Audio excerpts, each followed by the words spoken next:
Hey you guys, so in this series we're going to be discussing everything you need to know to start out diving in the Ottawa area and be successful and survive. I'm going to cover a lot of the dangers. One of the reasons I'm going to do this, guys, is because I volunteer.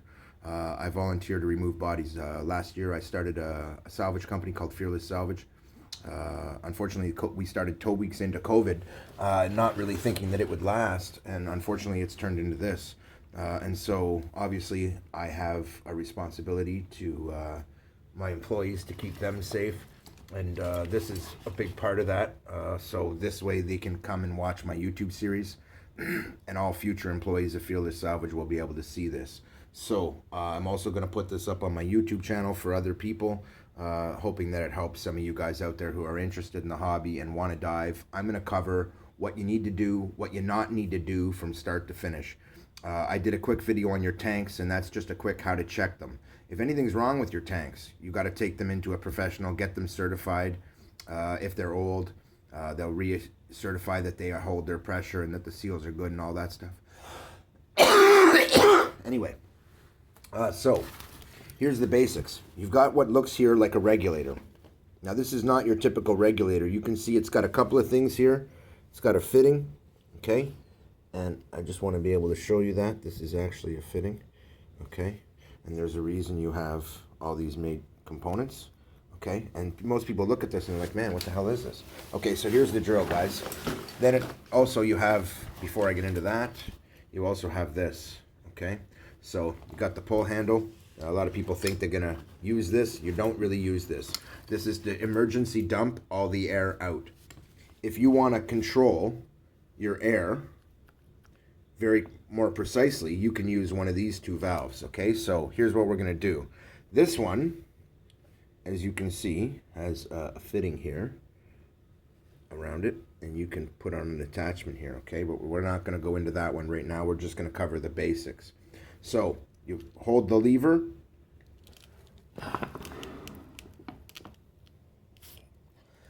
and you breathe into it, okay? Now, if I take my finger off, it'll just deflate. So I'm just gonna fill this up real quick.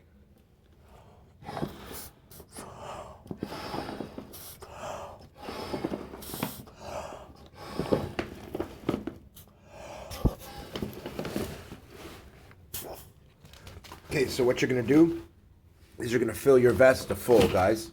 That's what I've done here. And at this point, if everything's working and all the chambers are functioning, it'll completely hold itself in place, okay? This is actually how you should be putting it on, and then let out a little tiny bit of air. So now you start to put it on. You can push this valve and you get a really slow release of air, okay? This is what you use to fine tune your air. This one you use to blow it up, but it also lets out air a lot faster. So you generally only use this one underwater when you're coming up and you're basically standing up and you want to relieve the pressure, okay? It'll make it easier for you to be at waist deep water, or chest deep water especially. So as you're coming up, you've got that buoyancy, okay, but you're standing up, so you don't really need it anymore. You can just let the air out of it. This is the one I recommend and most people use if you're underwater and you want to let out some air but not all of it for buoyancy control. This is the one you use. So a BCD is very important. Now, I'm gonna blow it up one more time because it has one more feature that you need to see.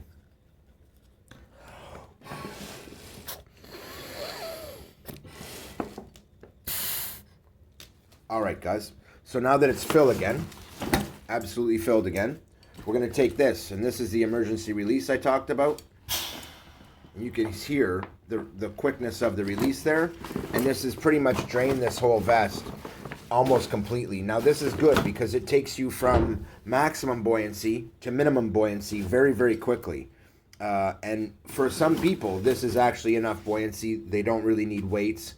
If you're going to use weights, you want to have this full, okay, when you go into the water, absolutely full. But you want to start with light weights. I started with 8 pounds myself, worn on my chest in a separate device I made that goes on here. It's actually a camel pack. I've sealed it properly, and it actually holds a liter of air. in addition.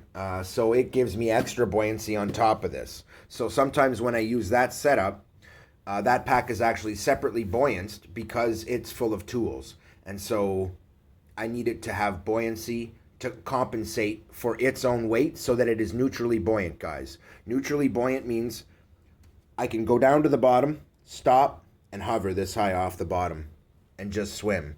And never ever have to fight to go down or fight to come up if there's no current. It'll be easier to flow through the water that way, because if you're struggling to stay down because you have too much buoyancy, you will constantly be wasting your energy and your oxygen, and you will not get very far in your dive compared to what you could doing it my way and doing it the proper way. So I want to cover with you guys a few of the things. Okay, so you guys can see some straps here for adjustment. This is no big deal. Standard stuff, straps for adjustment, straps for adjustment. A separate hook up at your waist, so you actually have two. And it's a really nice setup because this is the second one, okay? And this one goes around your waist, obviously. All right, so the whole setup is real sweet. This is the basic BCD, guys. This is actually a good one. Has all the proper features, has everything you want to see on a good BCD. In fact, if you're going to look at one, this is a good one to look at. It's not super expensive, but it is nice. Cressy Sub is good gear. And so this is my BCD, and we're going to cut this video here, but there's so much to watch in this series, guys. If you are planning on diving, please like and subscribe, watch this series. It will show you everything you need to know, from your tanks to your regulators, all that stuff. So keep watching the videos, and by the time you're done, you'll be ready to take your first dive. Keith out.